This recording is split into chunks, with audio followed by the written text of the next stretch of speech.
白黒防御。本日はですね、このようにですね、今度はフロントハブの製作ですね。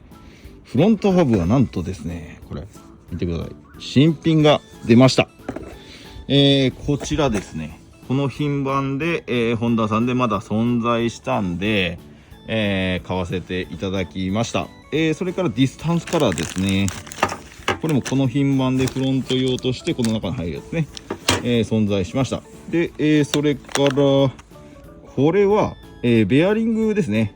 あとシール系ね、こっちに入る、確かこっちに入るシール系と、ここのドラムカバーっていうんですかね、そこのこのブレーキの部分も、購入させていただいたんで、一緒にね、整備して取り付けていこうと思います。まずはね、ベアリングの打ち込みとディスタンスカラーの装着から、させていただきますので、作業にお付き合いください。はい、そうしましたらですね、グリスね、リチウムグリスっていうのかな、そういうのを、ちょっと塗って、こっち側からね入れていきます。入れ方は、リア同様ね、27の、ソケットでね打ち込んでいこうと思います。で、こっちがねカラーが入ったりするとこなんで、あとなんていうんですかね、シール、ここにゴムシールがつくんで、それもつけておこうかなと思います。で、あとは、ディスタンスカラー入れて対面ですね、その作業も一緒にやっていきます。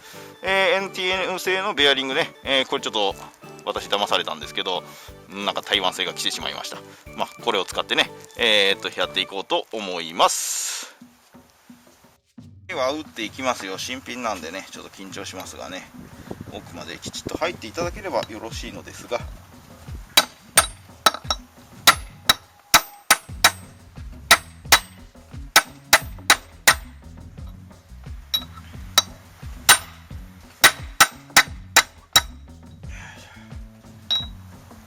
ちゃった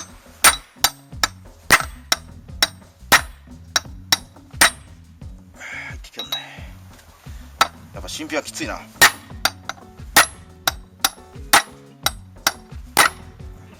プレスが欲しいね。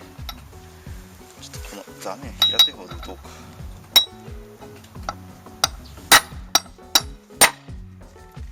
おっと、当てもんが外れたぞ。大丈夫か。当てもんが外れた。大丈夫。さらに打ち込む。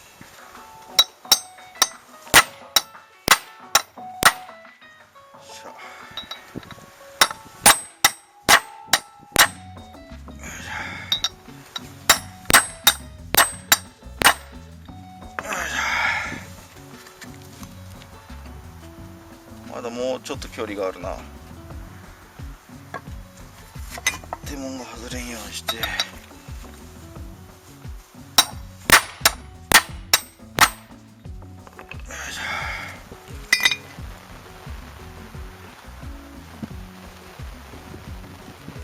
もうちょい入るんかな。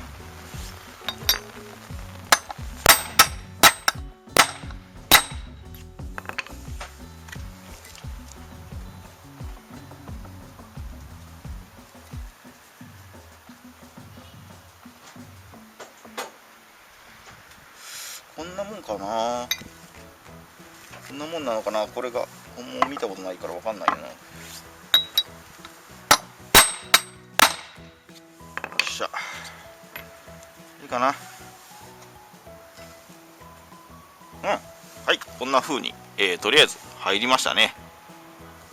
ええんじゃなかろうかと思いますが、はい、ディスタンスカラーにね、グリースをまんべんなく塗って、塗りすりぐらい塗ってこの中放り込みますね。よいしょ。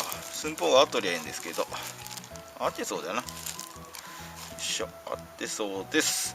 このままねこういう感じで中にベアリングを次植えていこうかなと思います。ではベアリングを植えますよ。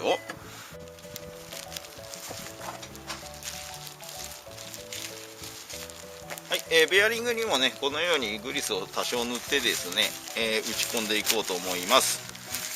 多分ね、ディスタンスカラーは中でどういうんですかね、固定されないような感じになると思うんで、浮遊一人の状態ね、なると思うんで、このまま打っていけばええかなと思います。このまま、こっちの、この面につけとこうかな。よいしょ。よいしょ。はい、このまま打とう。はい、ではね、このようにね、また打ち込んでいきます。こっちは入るかな。さっきだいぶしびかったっけな。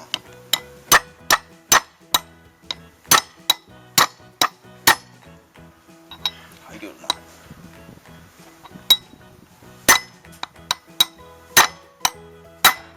お、いい音がしたぞ。お、効いたな。はい、ではこのようにね入りましたね。よしとしましょう。問題は、ここがねM12 のシャフトがこうズボッと通るかね、ちょっとやってみますね。はい、それではね M12 のシャフトを持ってきました。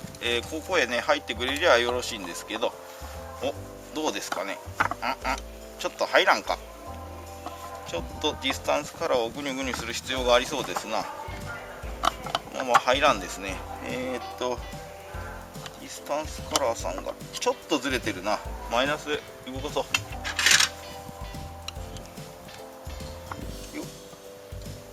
これでどうかな。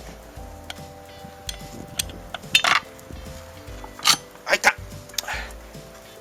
よかったよかったよかった。よいしょ。入った入ったね。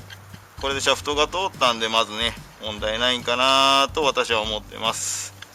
これでね、とりあえずベアリングの打ち込みは成功なんじゃなかろうかと思いますね。ここ拭いといてと。よいしょよいしょと。じゃあ次はここで、封入するあれですね、シールがあるんで、オイルシールをここへ打ち込んでいきます。ちょっとここへオイルをね、オイルというかグリスをねまた塗っておきましょうかね、せっかくなんで。これからつけるのはこれですね。フロントのねこれがカラーですね。なんていうんかな、フロントホイールサイドカラーっていうんかな、ブーツの方に、こっちのオイルシールの方につくやつですね。で、これが、ここにつくオイルシールね、部品品番これですね。はい、何かの参考の一つにしてください。まだ新品が出るようですね。助かります。もう一応だけどね、こんだけグリス塗って汚れがないようにねしとこうかな。一応ですけどね、もう一応。よいしょ。雑に表も塗ってしまいました。表は塗らんでよかったんだけどね。入るかな。入るかな。ほい、じゃあこれいかがでしょうか。斜めになったな。手で入るかな。手で入るな。これはいい。これでいいや。手で入ってくる。よいしょよいしょ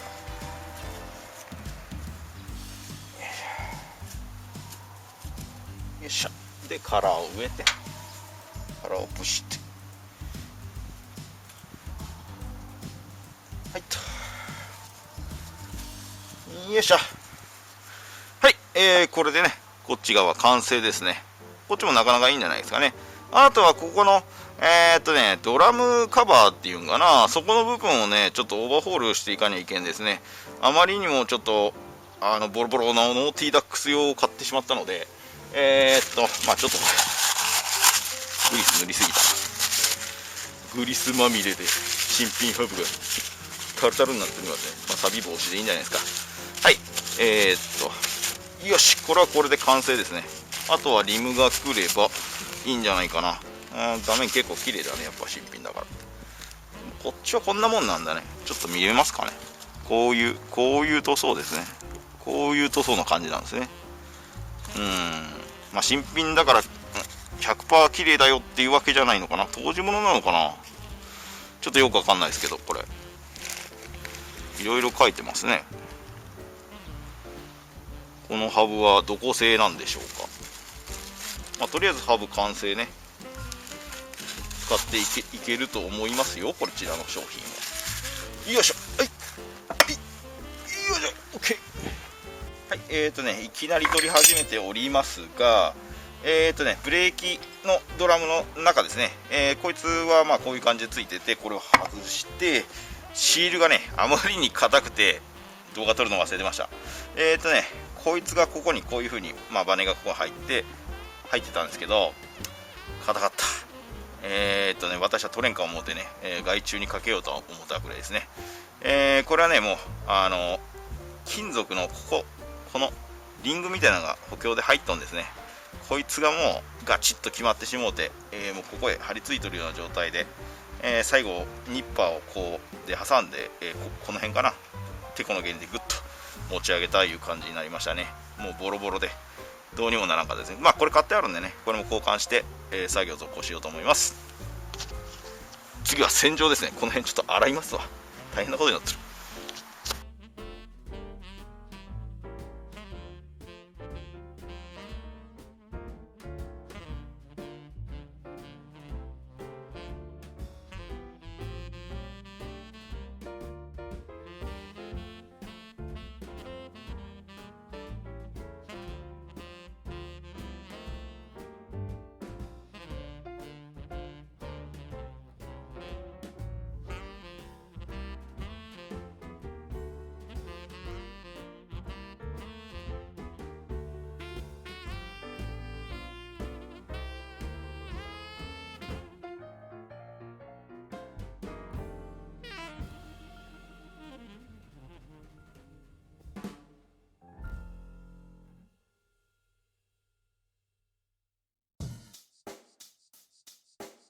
Check the mic and make sure it sound right, boys.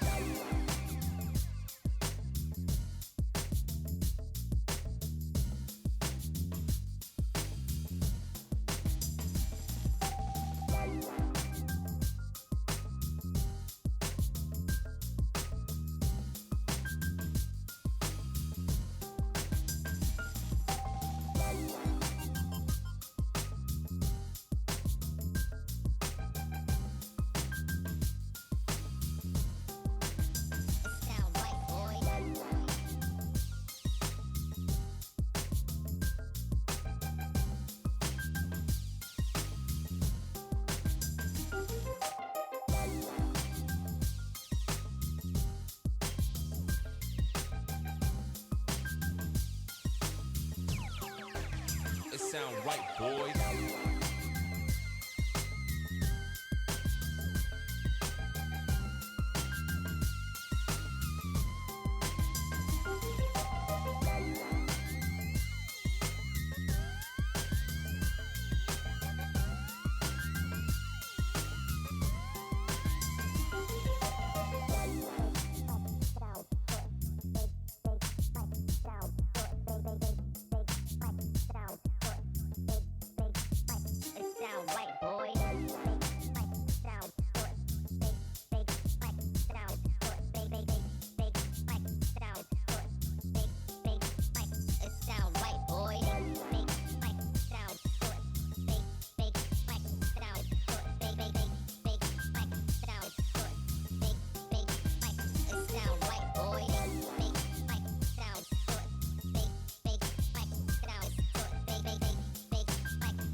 Sound right, boys.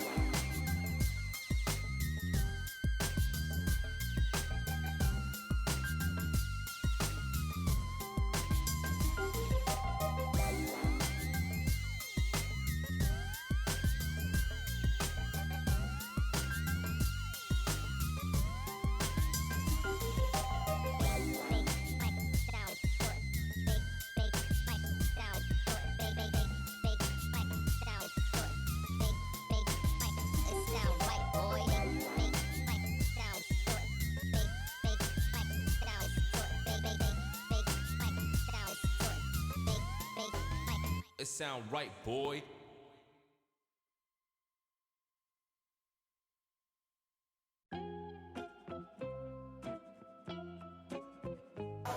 なんとか治ったかな。こういう風に動くんじゃないかなと思うんだけど、なんか動きがもうちょっと動いてもいいような気するけどな。ハブにちょっと組んでみましょうかね。どうなんかなこれ。ちょっと私は分からんので、また画像見ながらねやろう思います。で幸いこう回すとですね、メーターのギア、こうやって回すと作動してますね。で、こういうふうにブレーキかけて、どっち側に倒したとしてもですね、ブレーキは効いてますんで問題はないかなというところです。はい。なんでもう1個ハブが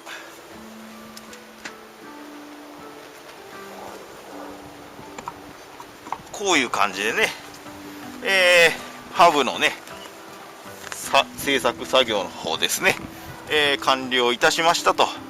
あとはね、リムをね待つだけですね。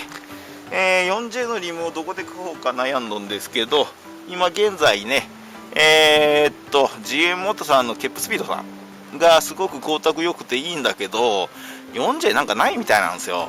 だから中華は絶対ちょっと怖いから、ケップスピードさんも台湾っていう噂を聞くから、でも精度良さそうなんですよね。いろんな方のレビュー見ると、本来はケップスピードさんがよろしいんですが、G クラフトさんがもうすこぶるいいって皆さん言うんで、ただね 4J のリムの形状がすごくエッジが立ったんですよね。なんで、それはちょっと先日匠の方に教わったんですけど、なけにはG クラフトさんでやるしかないかなと思っております。